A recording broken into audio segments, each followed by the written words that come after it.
ನಮಸ್ಕಾರ ವೀಕ್ಷಕರೇ, ನಿಜ ಕನ್ನಡ ನ್ಯೂಸ್ನ ಈ ವಿಶೇಷ ವರದಿಗೆ ಸ್ವಾಗತ. ಇವತ್ತು ನಾವು ಚರ್ಚೆ ಮಾಡ್ತಿರೋದು ಕೇವಲ ಒಂದು ಸಾಮಾನ್ಯ ಚುನಾವಣಾ ಫಲಿತಾಂಶದ ಬಗ್ಗೆ ಅಲ್ಲ. ಖಂಡಿತ ಅಲ್ಲ.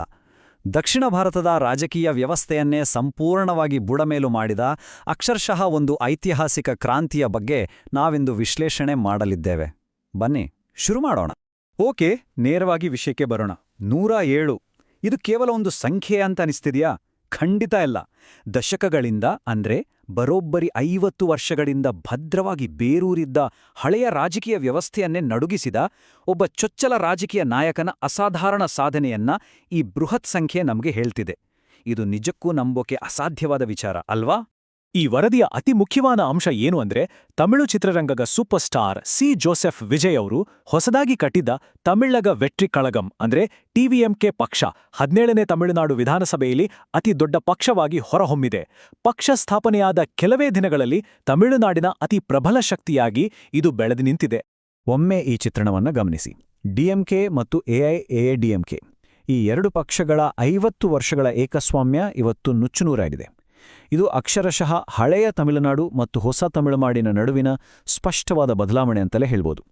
ಈ ಚುನಾವಣೆ ಕೇವಲ ಒಬ್ಬ ಹೊಸ ನಾಯಕನ ಉದಯವನ್ನಷ್ಟೇ ಕಂಡಿಲ್ಲ. ಬದಲಾಗಿ ಯಾರೂ ಕೂಡ ಊಹಿಸದ ರೀತಿಯಲ್ಲಿ ಅನೇಕ ರಾಜಕೀಯ ದಿಗ್ಗಜರ ಪತನಕ್ಕೂ ಸಾಕ್ಷಿಯಾಗಿದೆ. ಚುನಾವಣಾ ದಿನದಂದು ಅಕ್ಷರಶಃ ರಾಜಕೀಯ ಭೂಕಂಪವೇ ಸೃಷ್ಟಿಯಾಯಿತು. ಈ ಆಘಾತಕಾರಿ ಸೋಲುಗಳ ಪಟ್ಟಿಯನ್ನೊಮ್ಮೆ ನೋಡಿ.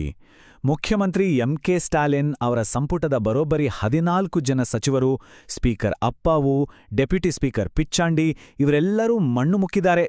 ಕಲ್ಪನೆ ಮಾಡ್ಕೊಳ್ಳಿ, ಎಷ್ಟೊಂದು ದೊಡ್ಡ ಮಟ್ಟದ ಅಲೆ ಇದಾಗಿರ್ಬೇಕು ಅಲ್ವಾ? ಒಂದು ಕಡೆ ದಶಕಗಳ ರಾಜಕೀಯ ಅನುಭವ ಇದ್ದ ಘಟಾನುಘಟಿ ನಾಯಕರೆಲ್ಲ ಮಕಾಡೆ ಮಲಗಿದ್ರೆ, ಇನ್ನೊಂದು ಕಡೆ 51 ವರ್ಷ ವಯಸ್ಸಿನ ಬಣ್ಣದ ಲೋಕದಿಂದ ರಾಜಕೀಯಕ್ಕೆ ಕಾಲಿಟ್ಟ ವಿಜಯವರು ತಾವು ಸ್ಪರ್ಧಿಸಿದ ಪೆರಂಬೂರ್ ಮತ್ತು ತಿರುಚಿ ಪೂರ್ವ ಈ ಎರಡು ಪ್ರಮುಖ ಕ್ಷೇತ್ರಗಳಲ್ಲಿ ಭರ್ಜರಿಯಾಗಿ ಜಯಾಭೇರಿ ಬಾರಿಸಿದ್ದಾರೆ. ಸರಿ, ಈಗ ಈ ಐತಿಹಾಸಿಕ ಜನಾದೇಶದ ಹಿಂದಿರುವ ನಿಖರವಾದ ಅಂಕಿಅಂಶಗಳು ಹಾಗೂ ಚುನಾವಣಾ ಲೆಕ್ಕಾಚಾರಗಳನ್ನು ಸ್ವಲ್ಪ ಆಳವಾಗಿ ವಿಶ್ಲೇಷಿಸೋಣ. ಈ ನಂಬರ್ಸ್ ನಮಗೆ ಅಸಲಿ ವಾಸ್ತವವನ್ನ ಬಿಚ್ಚಿಡ್ತವೆ. ಈ ಚಾರ್ಟನ್ನು ನೋಡಿದ್ರೆ ನಿಮಗೆ ಸ್ಪಷ್ಟವಾಗಿ ಗೊತ್ತಾಗುತ್ತೆ ಸ್ಥಾನಗಳ ಹಂಚಿಕೆಯಲ್ಲಿ ಎಷ್ಟೊಂದು ದೊಡ್ಡ ವ್ಯತ್ಯಾಸವಿದೆ ಅಲ್ವಾ? ಟಿವಿಎಂಕೆ 107 ಸ್ಥಾನಗಳನ್ನು ಗೆದ್ರೆ ಆಡಳಿತದಲ್ಲಿದ್ದ ಡಿಎಂಕೆ ಕೇವಲ 59 ಸ್ಥಾನಗಳೊಂದಿಗೆ ವಿರೋಧ ಪಕ್ಷದ ಸ್ಥಾನಕ್ಕೆ ಕುಸಿದಿದೆ.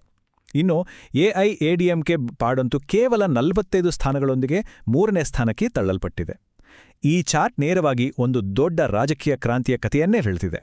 ತಮಿಳುನಾಡು ವಿಧಾನಸಭೆಯ ಒಟ್ಟು 234 ಸ್ಥಾನಗಳ ಲೆಕ್ಕದಲ್ಲಿ ನೋಡಿದ್ರೆ ಈ ಹೊಸ ಪಕ್ಷದ ಸಾಧನೆ ಮತ್ತಷ್ಟು ಆಶ್ಚರ್ಯ ಹುಟ್ಟಿಸುತ್ತೆ.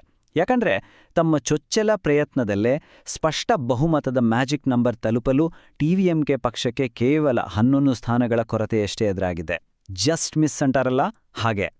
ಇಲ್ಲಿ ಕೇವಲ ಸ್ಥಾನಗಳಷ್ಟೇ ಮುಖ್ಯ ಆಗೋದಿಲ್ಲ, ವೋಟ್ ಶೇರ್ ಅಂದ್ರೆ ಮತಗಳಿಕೆಯ ಪ್ರಮಾಣ ಕೂಡ ತುಂಬಾನೇ ಮುಖ್ಯ. 35%!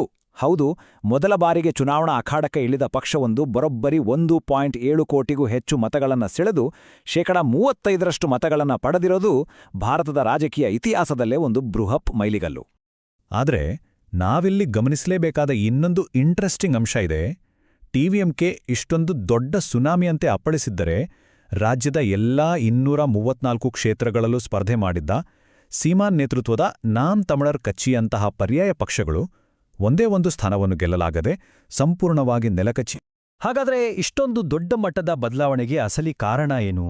ದಿಢೀರಂತ ಮತದಾರರ ಮನಸ್ಥಿತಿ ಹೀಗೆ ಬದಲಾಗಲು ಕಾರಣವಾದ ಆಳವಾದ ಸಾಮಾಜಿಕ ಮತ್ತು ರಾಜಕೀಯ ಅಂಶಗಳೇನು ಅನ್ನೋದನ್ನ ನಾವು ಅರ್ಥ ಮಾಡಿಕೊಳ್ಳೇಬೇಕು. ಇಲ್ಲಿ ಕಾಣಿಸ್ತಿರೋ ಈ 200 ಕೋಟಿ ಅನ್ನೋ ನಂಬರ್ ಇದೆಯಲ್ಲ, ಇದು ನಿಜಕ್ಕೂ ತುಂಬಾನೇ ಆಸಕ್ತಿದಾಯಕವಾಗಿದೆ.